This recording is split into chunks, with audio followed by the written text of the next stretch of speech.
One decision, one moment of faith. That's all it would have taken. Picture this: the Jedi Council chamber. Ahsoka Tano stands accused of terrorism. The evidence looks damning. Every master in that room is about to vote to expel her, to hand her over to a Republic military tribunal, where she'll almost certainly be executed. Mace Windu is already reaching for his communicator to inform the Chancellor. This is it. The moment that breaks Anakin Skywalker's faith in the Jedi Order forever. But what if they stopped? What if Plo Koon's voice rang out just a little louder? What if the Council chose to believe her? That single choice would have rewritten everything. Anakin's fall, Order 66, the Empire itself, all of it hinged on this one moment of institutional betrayal. But we're not here to talk about what happened. We're here to explore what could have been. Because if the Jedi Council had trusted Ahsoka Tano, if they'd chosen faith over fear, the entire galaxy would look different. Darth Vader might never have existed. The younglings in the temple might have lived to become Jedi Knights. The Clone Wars could have ended not with the Republic's transformation into tyranny, but with actual peace. Sound impossible? Let's break down exactly how one act of trust could have prevented the greatest tragedy in galactic history. The Jedi Temple is burning in another timeline. Anakin Skywalker, freshly anointed as Darth Vader, is cutting down younglings who trusted him. But in this timeline, the one we're exploring today, those children are alive. They're training. They're learning. And it's all because 5 years earlier, the Jedi Council made a different choice about a young Togruta Padawan who stood accused of a crime she didn't commit. Here's what actually happened. The Clone Wars, height of the conflict. Someone bombs the Jedi Temple hangar. Multiple casualties. Clones dead, Jedi dead. The Republic is screaming for justice, and the evidence points to Ahsoka Tano. She's found in the wrong place at the wrong time. Explosives are discovered in her room. When she escapes from prison, it makes her look even more guilty. In the original timeline, we know what happens. The evidence seems damning. Ahsoka is found in the wrong place at the wrong time. She's seen with the suspect. Nanodroid explosives are found in her quarters. And when she escapes from prison, it looks even worse. The Council, led by the cautious and increasingly fearful voices within their ranks, makes a devastating choice. They expel her from the Order. They hand her over to the military tribunal. They abandon one of their own to save face with the Republic, to maintain their political standing, to appear impartial and just. Master Plo Koon, the Jedi who discovered Ahsoka as a child, objects. Obi-Wan Kenobi, voice of reason, expresses doubt, but they're overruled. And Anakin Skywalker, Ahsoka's master, the man who has trained her and fought beside her for years, watches helplessly as the Council turns its back on his Padawan. He's forced to go rogue, to investigate on his own, to prove her innocence without the backing of the Order, and he does. He uncovers the truth. The real traitor was Barriss Offee, Ahsoka's friend, a Jedi who had become so disillusioned with the Order that she framed Ahsoka to make a point about how far the Jedi had fallen. Ahsoka is vindicated. The Council offers to take her back. Master Windu himself extends an invitation to rejoin the Order, suggesting this was all somehow her great trial, a test that proves she's worthy of being a Jedi Knight. But the damage is done. Ahsoka looks at the Council, at these masters she once revered, and she sees beings who didn't trust her, who were willing to sacrifice her for politics, who only apologized when they had no other choice. She walks away. And in doing so, she becomes one of the first to truly leave the Jedi Order by choice, a devastating loss that would echo through the Force itself. But what if it didn't happen that way? What if, in that crucial council meeting, the voices of doubt spoke louder? What if Plo Koon's faith in the Togruta child he'd discovered on Shili carried the day? What if Obi-Wan's reasonable objections weren't dismissed? What if Yoda, in his ancient wisdom, sensed something wrong not with Ahsoka, but with the evidence itself? What if the Council decided to trust their own? Picture this moment. The Council chamber, that circular room high in the Jedi Temple, with its sweeping views of Coruscant. The Masters are assembled. The evidence is presented. It looks bad for Ahsoka, there's no denying that. But instead of immediately moving toward expulsion, Plo Koon steps forward. His voice is firm, unwavering. He speaks of the child he found on Shili, of her pure connection to the Force, of the years she served faithfully. He reminds them that the dark side clouds everything, that if this is a conspiracy, they should expect evidence to be manufactured. Obi-Wan supports him. He points out the inconsistencies, the convenient timing, how the evidence is almost too perfect. He reminds them of Ahsoka's record, her bravery, her unwavering commitment to the Jedi way. Even in disagreement, she's never shown anything but loyalty to the light side of the Force. Anakin is there too, but this time he doesn't have to plead alone. His master stands with him. His Padawan's discoverer stands with him. And slowly, crucially, other voices join in. Yoda closes his eyes, reaching out through the Force. He senses the confusion in Ahsoka, yes, but also her innocence. He senses fear, but not in her, somewhere else, somewhere close. He opens his eyes and speaks words that change everything. Investigate further, we must. Expel one of our own on incomplete evidence, the Jedi do not. Trust in the Force we shall, and trust in those we have trained. Mace Windu is skeptical. He's concerned about the Republic's perception, about the political fallout. But even he has to acknowledge that if they're wrong, if they expel an innocent Jedi, the damage to the Order would be catastrophic. Not just politically, but spiritually. How can they preach justice if they don't practice it themselves? The decision is made. Ahsoka will not be expelled. She will be confined to the temple, yes, for her own protection as much as anything. But the Council itself will investigate. They will use their resources, their connections, their Force abilities to uncover the truth. Anakin doesn't have to go rogue this time. Instead, he works alongside Obi-Wan with the blessing of the Council. They have access to security footage, to witness testimony, to everything they need. Ahsoka, though confined, is allowed to help. She reviews the evidence with Jocasta Nu in the archives. She meditates with Plo Koon, seeking clarity through the Force, and together they work to unravel the conspiracy. The investigation moves faster this time. With official backing, Anakin and Obi-Wan can access areas they couldn't before. They discover the evidence against Ahsoka was planted with precision that suggests insider knowledge. They track the nanodroid explosives to a source within the temple itself. And when they confront Ventress, instead of fighting alone, Anakin has backup. The pieces fall together more quickly. The connection to Barriss Offee emerges sooner.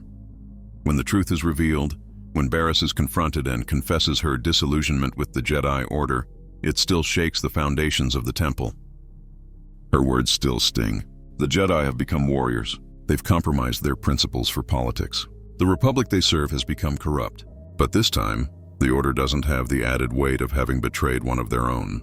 They can face Barriss's criticisms with clear consciences, at least regarding Ahsoka. The Council gathers again. This time it's not to expel Ahsoka, but to apologize for ever doubting her. Mace Windu, his face grave, acknowledges they came dangerously close to a terrible injustice. Yoda speaks of the fear that clouds judgment, of how even Jedi can lose their way when they trust systems more than the Force. Plo Koon simply embraces his former apprentice, no words necessary. And Ahsoka, vindicated not by being proven innocent after expulsion but by her Order standing with her from the start, remains a Jedi. But she's changed.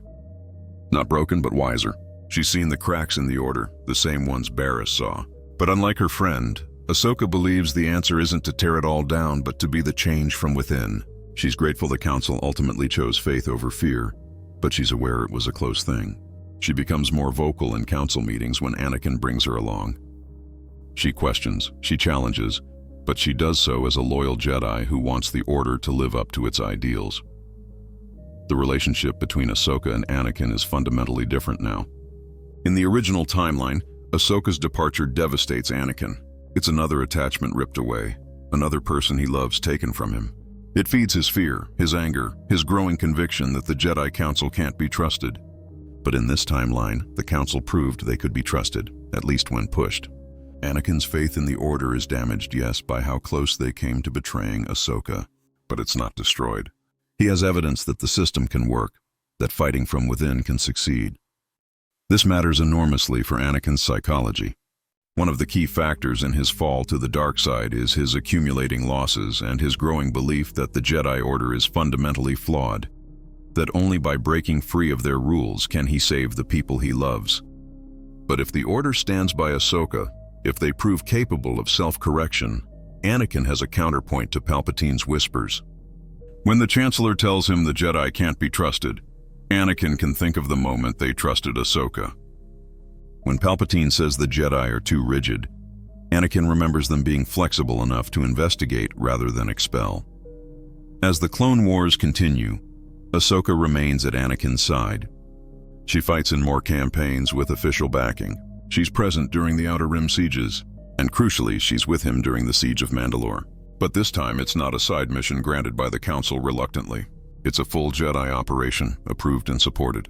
Ahsoka leads the 501st alongside Rex, but she does so as a Jedi Knight, not a former Padawan operating in a gray area. The Siege of Mandalore still happens much as before. Ahsoka still faces Maul, still hears his cryptic warnings about Anakin's role in Sidious's plans. But this time, when she receives that information, she has direct channels to the Council. She's not an outsider trying to warn them. She's one of them, and her intelligence is taken seriously immediately. She reports Maul's claims about Anakin, about a plot to destroy the Jedi. The Council is alarmed. Yoda and Mace Windu take this threat seriously in a way they couldn't in the original timeline, where they were too focused on the war and Palpatine's emergency powers. But then Order 66 happens. The inhibitor chips activate. The clones turn on their Jedi generals across the galaxy. And this time, Ahsoka is still officially a Jedi when it happens. She's aboard the Venator-class Star Destroyer, having just captured Maul, when Rex and the other clones receive the order to execute her. The confrontation happens similarly, Rex fighting the chip, Ahsoka releasing Maul as a distraction. But the weight of this moment is different. In the original timeline, Ahsoka wasn't a Jedi, she was operating independently. Now she's a full member of the Order, and she's watching it be destroyed in real time. She still escapes with Rex, still manages to remove his inhibitor chip. But as the ship crashes on that moon, as she buries the clones she couldn't save, she's not just mourning comrades. She's mourning her fellow Jedi, feeling their deaths through the Force. The original Ahsoka felt the disturbance in the Force too, but this Ahsoka is more connected, more attuned as an active member of the Order. The pain is sharper, more immediate. She feels Plo Koon's death, the master who found her, who believed in her. She feels the younglings in the temple, their lights extinguished. And she feels something else, something dark and terrible from Coruscant, a presence she knows intimately. Anakin. This is where the timeline fractures in multiple possible directions. Does Ahsoka try to return to Coruscant? As a Jedi Knight with resources, she potentially could. She has a ship, she has Rex, and she has the knowledge that something terrible is happening at the temple. In the original timeline, she was too far away and too disconnected to intervene. But what if this Ahsoka, feeling the deaths through the Force, makes the desperate decision to try to save whoever she can? Imagine Ahsoka arriving at the Jedi Temple during or shortly after Anakin's attack. The 501st is already there, led by the newly christened Darth Vader. The building is burning. Bodies litter the hallways. And somewhere in that chaos, Ahsoka senses him. The connection between master and apprentice is one of the strongest bonds in the Force. Even through the dark side that now clouds him, she would recognize Anakin's presence. The confrontation would be devastating. This isn't the Vader she faces years later in Rebels, the suited cyborg who's had decades to suppress Anakin Skywalker. This is fresh, this is raw. Anakin has just pledged himself to Sidious, just murdered younglings in a haze of rage and self-justification. His eyes are Sith yellow, his face is twisted with anger and pain, but he's still recognizably her master. And when he sees Ahsoka, there's a moment, just a moment, where something flickers in those corrupted eyes. In the original timeline, Anakin's fall is total because everyone he cares about is either dead, turned against him, or about to be. The Jedi Order is his enemy. Obi-Wan will betray him on Mustafar. Padme will reject him. He has burned every bridge and committed such atrocities that return seems impossible. But if Ahsoka is there, if she arrives before he's completely lost, there's a possibility, however slim, that she could reach him. She would try. Of course she would try. This is Ahsoka Tano, who never gives up on people, who believes in redemption, who loves Anakin Skywalker like a brother, like a father, like the family she chose. She would ignite her lightsabers, yes, but not to kill. To defend, to stop him from killing others. And she would talk to him, even as they duel. She would remind him of who he is, of who he was. She would tell him this isn't the answer, that Padme wouldn't want this, that he's being manipulated by Palpatine. Would it work? That's the heartbreaking question. Anakin at this moment is so consumed by fear of losing Padme, so convinced that the Jedi have betrayed him, so deep into his first steps on the dark path that redemption seems impossible. But Ahsoka represents something unique. She's not the counsel that he feels has failed him. She's not Obi-Wan, whose adherence to the Jedi Code Anakin sometimes resented. She's his Padawan, the student he taught, the warrior he shaped, the person who has always looked up to him and believed in him unconditionally. If anyone could create a moment of doubt in Vader's mind, it would be her. There are several ways this could unfold. In the darkest version, Anakin is too far gone. The duel happens, and Ahsoka realizes with horror that she can't save him. Not now. Not like this. She's forced to retreat, to escape with whatever younglings or Jedi she can save, carrying the unbearable knowledge that her master has become a monster. She flees Coruscant with Rex, with survivors, joining the scattered remnants of the Jedi Order in hiding.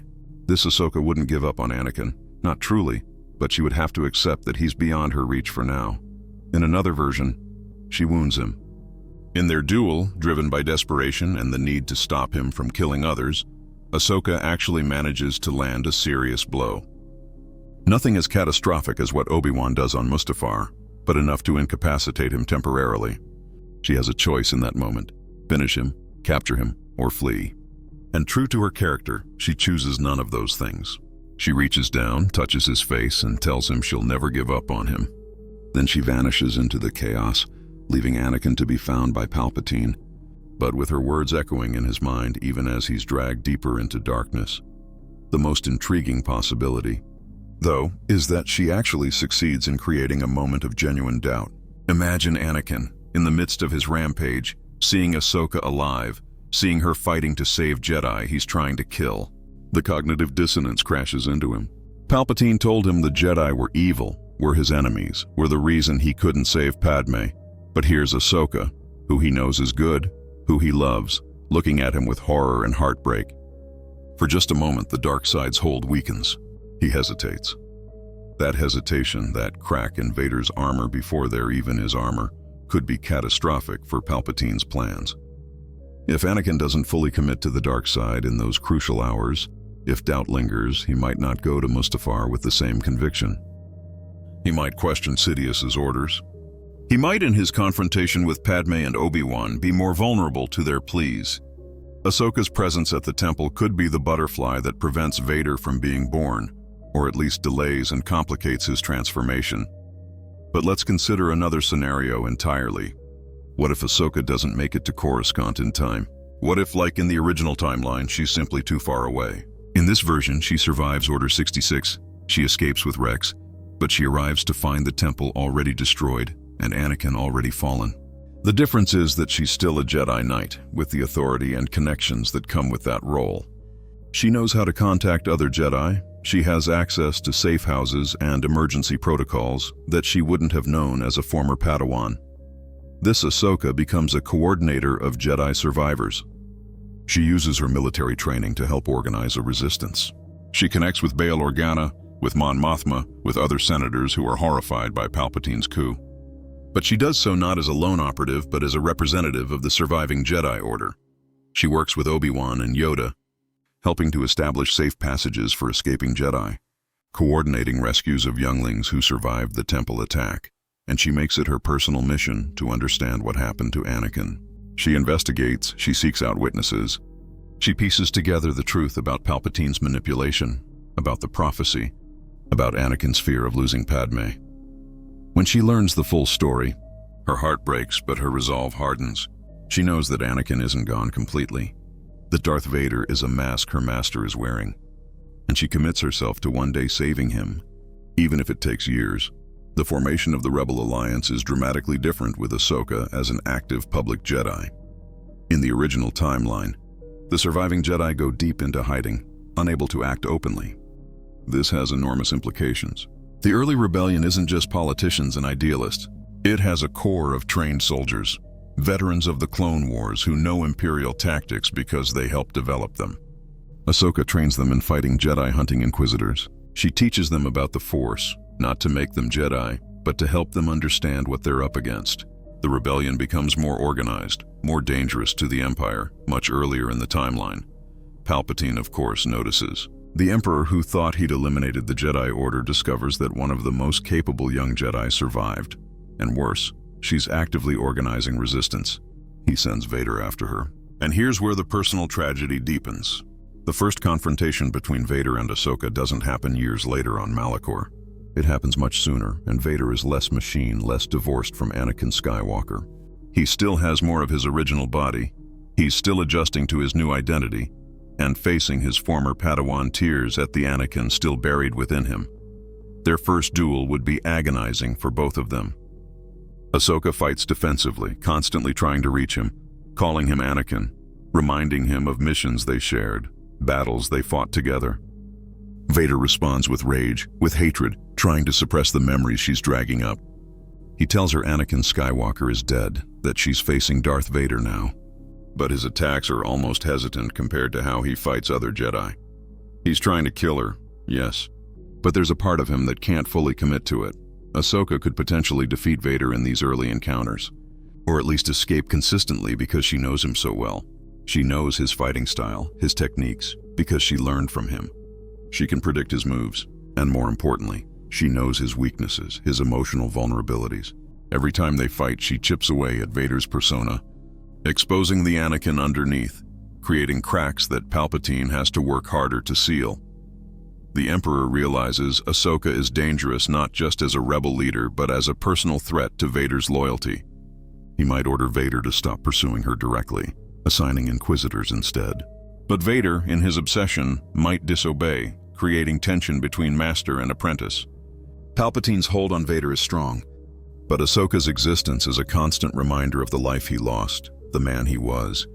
And that gnaws at Vader in a way nothing else does. As the years pass and Luke Skywalker enters the picture, the dynamic becomes even more complex. Ahsoka would sense Luke's emergence in the Force, would recognize the familiar signature of the Skywalker line.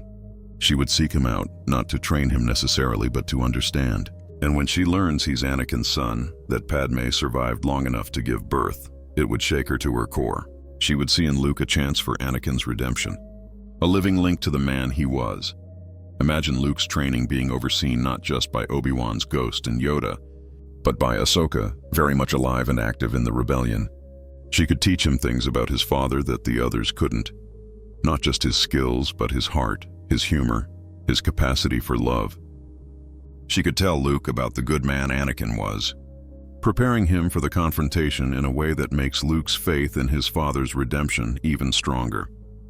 When Luke faces Vader on Cloud City, Vader's revelation that he's Luke's father would be less of a shock if Ahsoka had already prepared him for the possibility. And if Ahsoka were to confront Vader alongside Luke, or shortly after, the dynamic would be extraordinary. Vader would be facing both his son and his former Padawan, two people who represent everything he lost, everything he destroyed. The pull to the light side would be immense. The final confrontation with the Emperor could involve Ahsoka. Imagine the throne room scene, but with Ahsoka present when Luke refuses to turn to the dark side. Palpatine would be delighted, 2 Jedi to torture instead of 1. But as he's using Force lightning on Luke, as Vader watches his son dying, Ahsoka's voice cuts through. She's not pleading with Vader. She's reminding Anakin of Padme, of the love that drove him to fall in the first place, of how Padme would hate seeing him let their son die. That could be the moment. Not just Luke's suffering, but Ahsoka's words, the combination of his son's life and his Padawan's faith, breaking through the Vader persona. He turns on Palpatine not just to save Luke, but to finally, after all these years, prove to Ahsoka that Anakin Skywalker isn't truly dead. The redemption would be even more powerful, because it's not just a father saving his son, but a master finally living up to the values he tried to instill in his student. And if Anakin survives, if Ahsoka's presence somehow alters events enough that he doesn't die from the Emperor's lightning or his suit damage, the aftermath would be profound. Anakin would have to face not just Luke but Ahsoka. He would have to confront the decades of evil he committed, the Jedi he killed, the Empire he helped build. Ahsoka wouldn't make it easy on him. She would demand accountability, not just for herself but for everyone who died. But she would also stand by him as he faced trial, as he worked to atone, because that's who Ahsoka is. The formation of the new Jedi Order would be fundamentally different with Ahsoka involved from the start. She and Luke together could rebuild, combining Luke's raw power and connection to the light side with Ahsoka's experience and wisdom from the old order. They could avoid the mistakes of the past, creating a Jedi Order that's less dogmatic, more connected to regular people, more willing to acknowledge emotion without being consumed by it. Ahsoka could teach Luke about attachment, about how love doesn't have to lead to the dark side, about how the old Order's fear of emotion was part of what made them vulnerable. She could share Barriss's criticisms, not to justify her friend's actions, but to ensure the new Order doesn't become warriors first and peacekeepers second. With Ahsoka's input, the new Jedi Order could be truly new, learning from the failures that led to Order 66, while preserving the wisdom that made the Jedi important. But let's zoom back and consider another layer to this what-if scenario. How does Ahsoka remaining a Jedi affect the broader clone army and the clones who eventually became the foundation of the Empire's military? Ahsoka was beloved by the clones. They called her commander. They followed her into battle. They trusted her completely. Rex, Fives, Jesse, the entire 501st saw her as one of them, a warrior who fought beside them rather than ordering from behind. If the Council had believed Ahsoka, if she'd remained in the Order, she would have been with more clones during Order 66. And while she couldn't have saved all of them from the inhibitor chips, her presence might have resulted in more clones like Rex, more soldiers who fought the programming, who chose loyalty to their Jedi over blind obedience to a code phrase. Each clone she saved would be a soldier the Empire didn't have, a potential rebel who understood military tactics and could train resistance fighters. There's also the question of how Ahsoka's continued presence would have affected other Jedi who survived. Order 66. Caleb Doom, who became Kanan Jarrus, survived because he ran and hid his identity. But if there was an active Jedi resistance led by someone like Ahsoka, would he have stayed hidden? Would other surviving Jedi have been emboldened to come out of hiding sooner, to fight back rather than simply survive? The scattered remnants of the Order might have coalesced into an actual organization, rather than isolated individuals. This could cut both ways for the rebellion. On one hand, more organized Jedi resistance means a stronger threat to the Empire earlier on. On the other hand, it might provoke a more severe response from Palpatine. He might deploy Vader and the Inquisitors more aggressively. The Jedi Purge might claim even more lives as survivors expose themselves by working together. Ahsoka would have to grapple with the question of whether organizing the Jedi puts them in more danger, or gives them a better chance of survival and eventual victory. There's also the personal cost to Ahsoka herself. In the original timeline, leaving the Order frees her from its restrictions but also isolates her. She's powerful, she's skilled, but she's alone in a way that takes a toll. The Ahsoka we see in Rebels and later in The Mandalorian is someone who's found a new path, operating in the gray areas, helping where she can without the weight of the Jedi Order on her shoulders. She's made peace with being neither fully Jedi nor fully not. But if she'd stayed, if she'd remained a Jedi Knight through Order 66 and beyond, that peace wouldn't be possible. She would carry the weight of the Order's destruction, the guilt of survival, the responsibility of being one of the last representatives of 1,000 generations of Jedi. That burden could make her stronger, could hone her into an even more formidable leader, or it could break her, could drive her to take risks she shouldn't, to sacrifice herself in ways that might not be necessary. Consider her relationship with Sabine Wren and Ezra Bridger from Rebels. In the original timeline, Ahsoka mentors them as someone who understands the Force but isn't bound by Jedi dogma.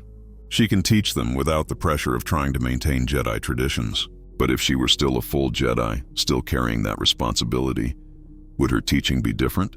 Would she be more rigid, trying to pass on the old ways? Or would she be even more determined to do it differently? To teach a new generation of Force users who don't make the mistakes that led to the Order's fall?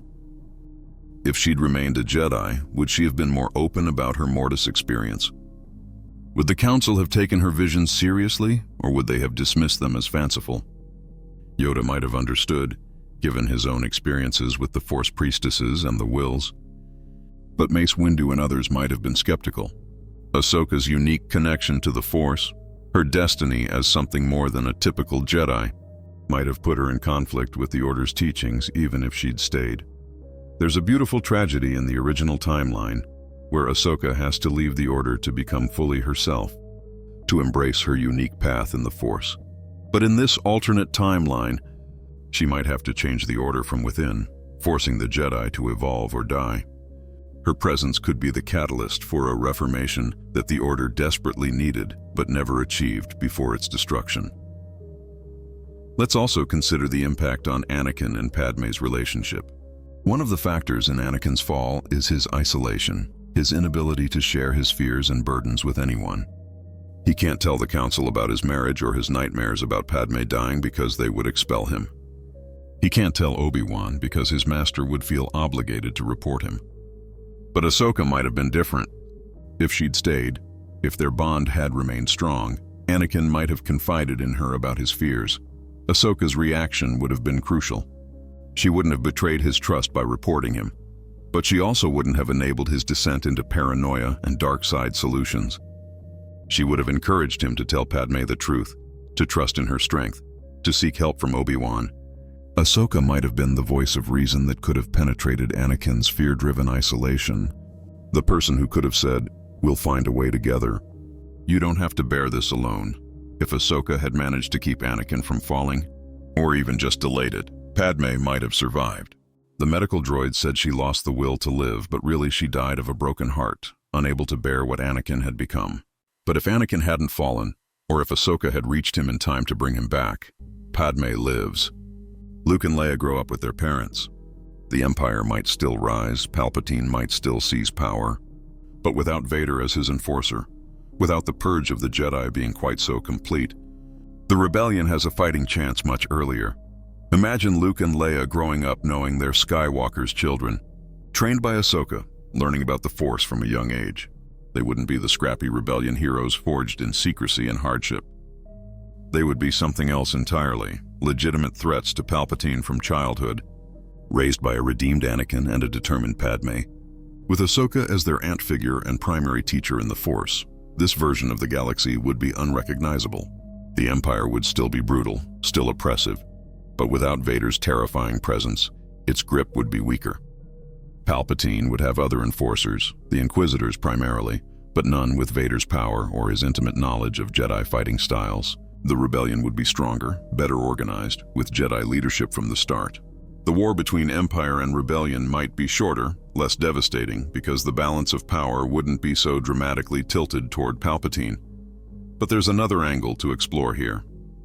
What if the Council believing Ahsoka didn't save Anakin? What if, despite their support for her, despite the trust they showed, Anakin still fell to the dark side? His fall wasn't solely about the Council's betrayal of Ahsoka, after all. It was about his fear of loss, his attachment to Padme, Palpatine's manipulation over years, his own darkness that had been growing since he massacred the Tusken Raiders on Tatooine. The Council supporting Ahsoka might not be enough to counteract all of that. In this darker version of the alternate timeline, Ahsoka remains a Jedi. The Council has proven they can be trusted. But Anakin still becomes Darth Vader. Maybe Palpatine manipulates events differently. Maybe he creates a scenario where Anakin believes saving Padme requires him to embrace the dark side, despite the Council's previous show of faith. Maybe the visions of Padme dying are too powerful, too consuming, and Anakin makes the same terrible choice regardless. If that happens, if Anakin still falls despite everything, Ahsoka's position becomes even more tragic. She's a Jedi Knight when Order 66 happens. She feels Anakin's corruption through the Force. She might even be at the temple when he attacks. And this time, she doesn't have the distance of having left the Order. She's there. She's involved, and she has to confront the horrifying reality that her master, the man who trained her, who she looked up to more than anyone, has become a monster. The duel between them would be inevitable and heartbreaking. Ahsoka wouldn't want to fight him. Even seeing what he's become, even knowing what he's done, she would try to reach him. But Vader, freshly turned and consumed by the dark side, would see her as another Jedi to eliminate, another tie to his past that must be severed. Their fight would be brutal, emotional, neither one holding back because both understand that hesitation means death. Ahsoka is good, very good, but Vader at his peak power, fueled by rage and pain and the dark side, is one of the most powerful Force users in the galaxy. She might wound him, might even match him for a time, but ultimately she would likely have to flee or be killed. If she escapes, it's with the knowledge that she failed to save him, that despite everything, despite the Council's faith in her, despite her bond with Anakin, it wasn't enough. That guilt would haunt her for the rest of her life. She would survive Order 66 and become the leader of the scattered Jedi remnants, but she would carry a unique burden. Other Jedi lost friends and colleagues in the Purge. Ahsoka lost her master to something worse than death, a corruption of everything he stood for. And she would know that somewhere in the galaxy, Vader is hunting Jedi with intimate knowledge of how they fight, how they think, because he trained at least one of them personally. Their encounters over the years would be a recurring nightmare for both of them. Every time Vader is sent to eliminate a Jedi threat and discovers Ahsoka is involved, something in him would react. The Anakin buried beneath the Vader persona would stir, would remember training this Togruta girl, teaching her Jarkai, laughing with her after victories. But he would suppress it, would use that pain to fuel his dark side power, and their battles would become progressively more savage as both try to prove something to themselves. For Ahsoka, every fight with Vader is a test of her conviction that people can be redeemed. She sees flickers of Anakin sometimes, moments where his fighting style shifts to something familiar, where his rage seems to falter. She clings to those moments as proof that her master isn't entirely lost. But she's also forced to confront the possibility that she's wrong, that Anakin Skywalker truly is dead, and all that remains is Darth Vader, who must be stopped by any means necessary. This creates a fascinating parallel to Obi-Wan's situation. Both of them loved Anakin, both feel they failed him, both are hunted by what he's become. But where Obi-Wan retreats into exile and isolation, broken by his failure, Ahsoka might respond differently. She's younger, more resilient in some ways, and she has the Council's earlier faith in her as a foundation. She might channel her pain into action, becoming an even more determined rebel leader, fighting the Empire her master helped create as a form of penance and resistance. The dynamic between Ahsoka and Obi-Wan in this timeline would be complex. They would both be survivors, both burdened by their failure to save Anakin. Obi-Wan might be resentful that Ahsoka still has faith in redemption, seeing it as naive. Ahsoka might be frustrated by Obi-Wan's defeatism and withdrawal. But they would also be united by their shared history, their love for the man Anakin was, and their commitment to protecting what remains of the Jedi legacy. When Luke emerges, both of them would see him as a second chance. Obi-Wan trains him on Tatooine, teaching him the basics. But Ahsoka, operating openly in the rebellion, could provide advanced training. Between the two of them, Luke would receive a more complete education in the Force, learning Obi-Wan's discipline and Ahsoka's adaptability. He would hear different perspectives on his father, Obi-Wan's tragic recounting of Anakin's fall and Ahsoka's persistent belief that the light side can still reach him. This would make Luke even more prepared for his confrontations with Vader. He would understand that his father is both the hero Ahsoka describes and the monster Obi-Wan fears. He would be trained specifically to reach Vader emotionally while defending himself physically. And when the moment comes on the Death Star, or on Cloud City, or in the Emperor's throne room, Luke would have Ahsoka's words echoing in his mind, her absolute conviction that Anakin Skywalker can be saved. The final confrontation might involve Ahsoka directly.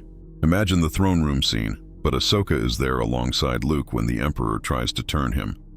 Palpatine would be delighted, taunting both of them about their connection to Vader, using their love for Anakin as a weapon. He would order Vader to kill them both, to sever his last ties to his past. And Vader would ignite his lightsaber, would prepare to strike them down, because that's what the dark side demands. But facing both his son and his former Padawan, both of them refusing to fight him, both of them speaking to the Anakin they believe is still inside him, the cracks in Vader's armor would spread. Palpatine's lightning would arc toward Luke and Ahsoka, and in that moment, Vader would have to choose. Not just for Luke, his son, his blood, but for Ahsoka, his student, his little sister, the warrior he shaped and who shaped him in return. The love of both of them, the combined weight of those bonds, would be what finally shatters the Vader identity and allows Anakin to emerge. His redemption in that scenario wouldn't just be about a father saving his son. It would be about a master finally living up to what he taught his Padawan, about a man reclaiming his identity in the face of two people who never stopped believing in him. And if he survives, if the combined presence of Ahsoka and Luke somehow alters events so Anakin doesn't die, he would have to face both of them in the aftermath. He would have to explain himself not just to his children, but to the student he betrayed by falling to the dark side. Ahsoka wouldn't forgive easily. She would demand answers, would make Anakin confront every terrible thing he did, every Jedi he killed, every atrocity he committed. But she would also stand by him, would advocate for him to have a chance at redemption beyond just dying to save Luke. She would argue that Anakin needs to live, to face justice, to spend whatever time he has left trying to undo the damage Vader caused. And that journey, Anakin's path to true redemption with Ahsoka as his guide and his judge, would be one of the most powerful stories in Star Wars. Now, let's consider the broader implications for the galaxy at large. The Council believing Ahsoka seems like a small thing. One decision in one meeting about one Padawan, but the ripples extend far beyond just Ahsoka and Anakin. It represents a fundamental choice about what kind of institution the Jedi Order is. Do they trust their own members, or do they sacrifice individuals to maintain political relationships? Do they believe in their training and their connection to the Force, or do they let fear and expedience guide them? If the Council chooses faith over fear with Ahsoka, it sets a precedent. Other Jedi see that the Order will support them even when evidence looks bad, even when the Republic is pressuring them to act. That creates a different culture within the Order, one where Jedi feel safe bringing their concerns to the Council, where the institution is seen as protective rather than judgmental. This could have prevented other failures and tragedies that we don't even know about. Jedi who left or fell because they felt unsupported. It might also change how the Republic views the Jedi.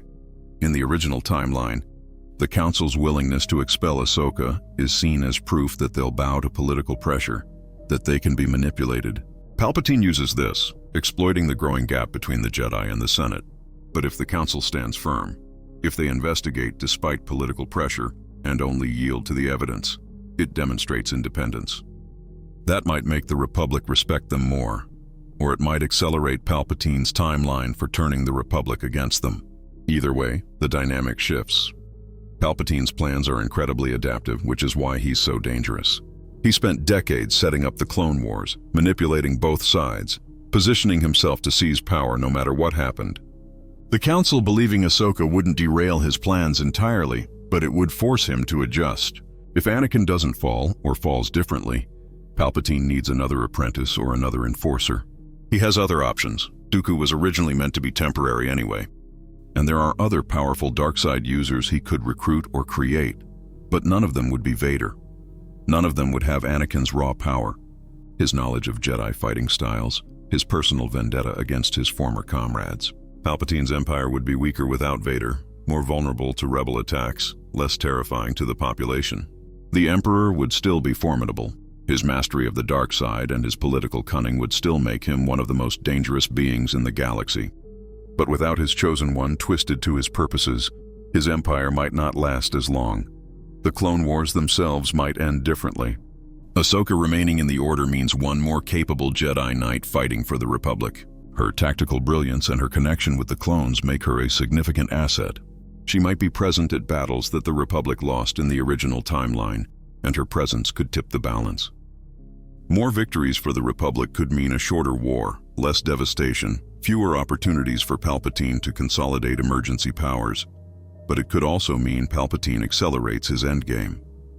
If the war is going too well for the Republic, if he's at risk of losing his justification for emergency powers, he might trigger Order 66 earlier or implement his coup through different means. The Jedi would still be vulnerable to the clone betrayal. Ahsoka's presence doesn't change that. But an earlier Order 66 might catch the Jedi less scattered.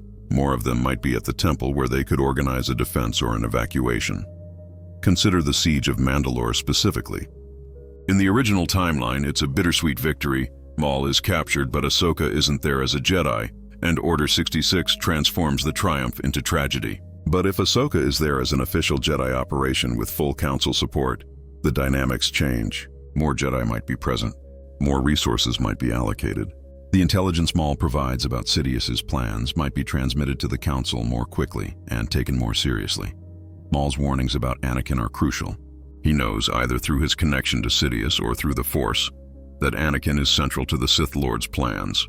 In the original timeline, Ahsoka hears this but has no way to act on it effectively. She's not a Jedi, she has no direct line to the Council, and events overtake her before she can warn anyone. But if she's an active Jedi Knight, if she has the Council's ear, she could relay Maul's warnings immediately. And this time, with their faith in her established, they might actually listen. Yoda and Mace Windu would have to confront the possibility that Anakin is compromised, that Palpatine's interest in him is more than political mentorship. They might investigate Anakin's relationship with the Chancellor more closely. They might discover his secret marriage to Padme, his emotional vulnerabilities, his growing darkness. And they would have to decide how to handle it. Do they confront him directly? Do they try to separate him from Palpatine? Do they involve Obi-Wan and Ahsoka, the two people Anakin trusts most? This is where the Council's earlier decision to trust Ahsoka pays the biggest dividend.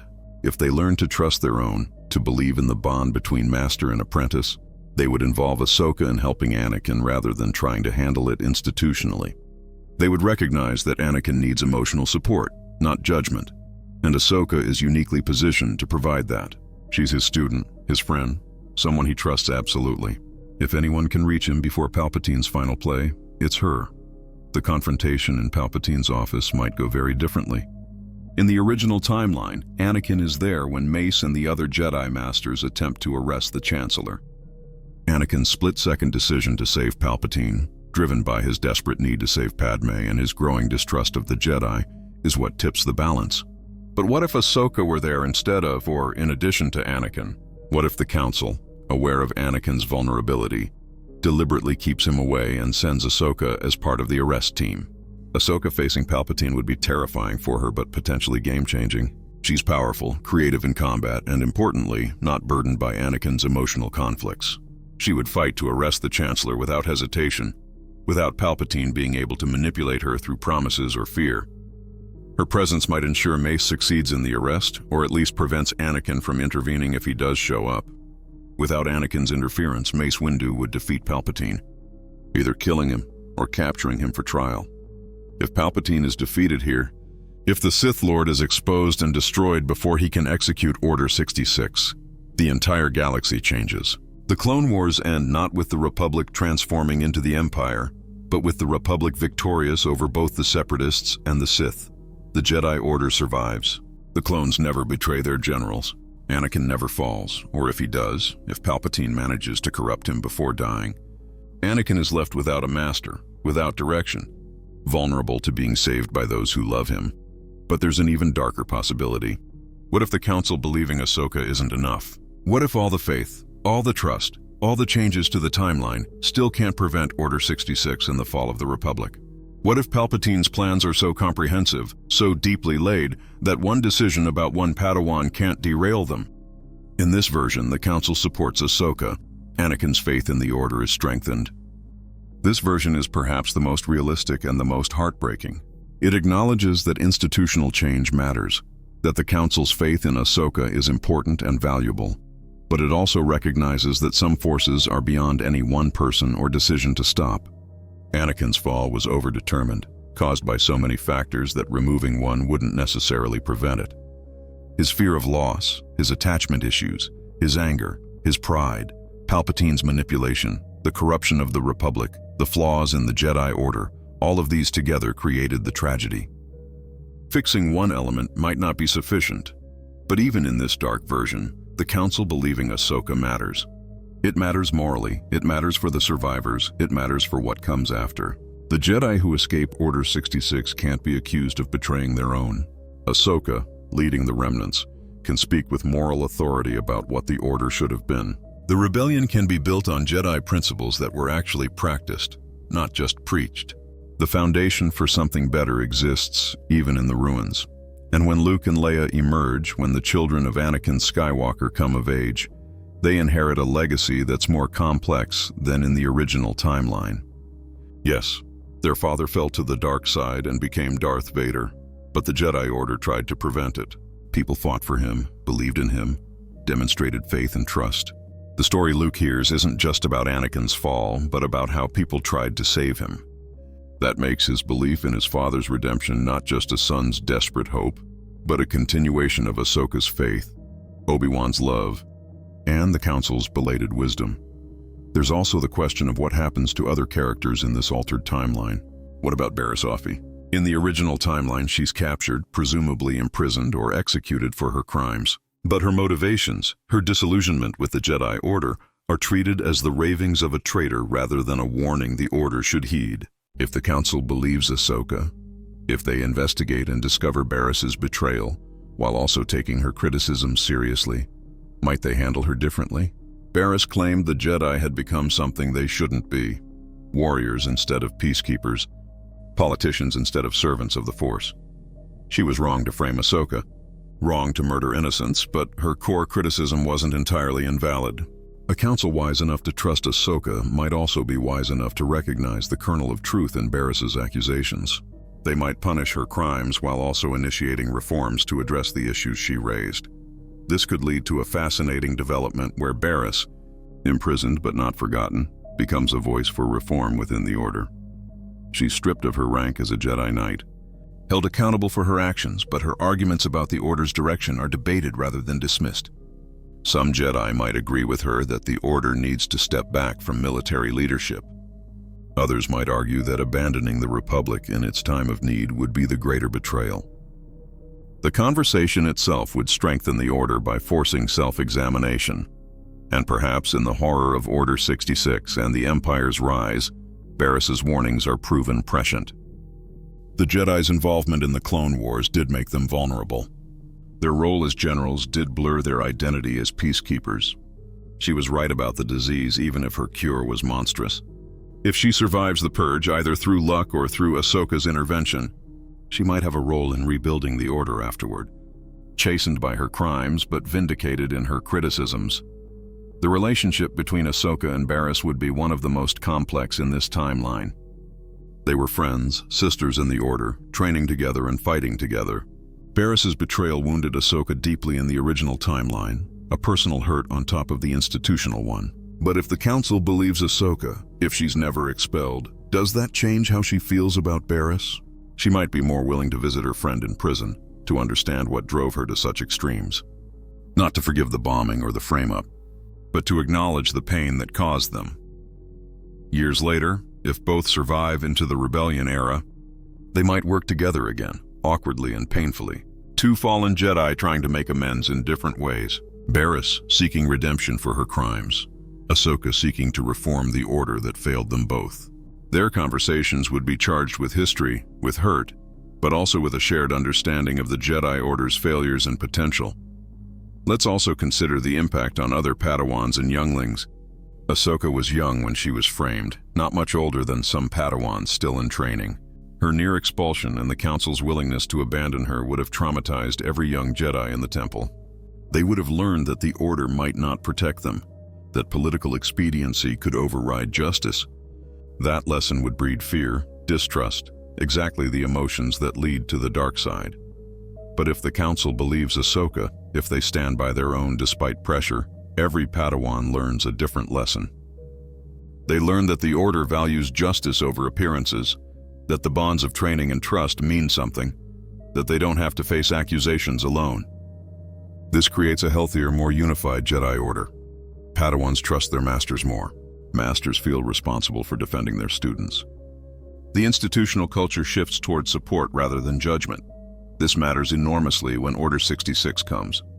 Padawans who trust their masters, who believe the Order will protect them, are more likely to follow evacuation protocols, to trust warnings, to escape together rather than scattering in panic. The Jedi who survive aren't just individuals but potentially master Padawan pairs, maintaining the teaching lineage. The Order's destruction is still catastrophic, but the survival rate might be higher, and the survivors might be more connected to each other. There's also potential for Ahsoka to take her own Padawan before Order 66. She's knighted young in this timeline, proven by the Barriss incident to be capable and mature. Within a few years, she might be ready to train someone.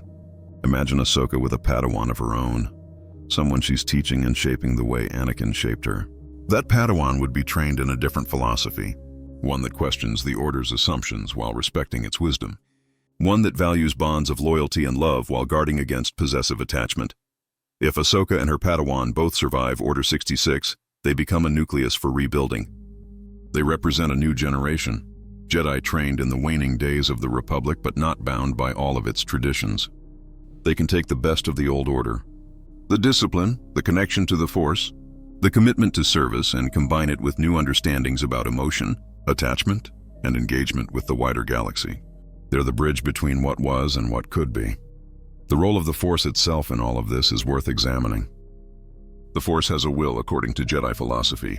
It guides, it shapes events, it maintains balance.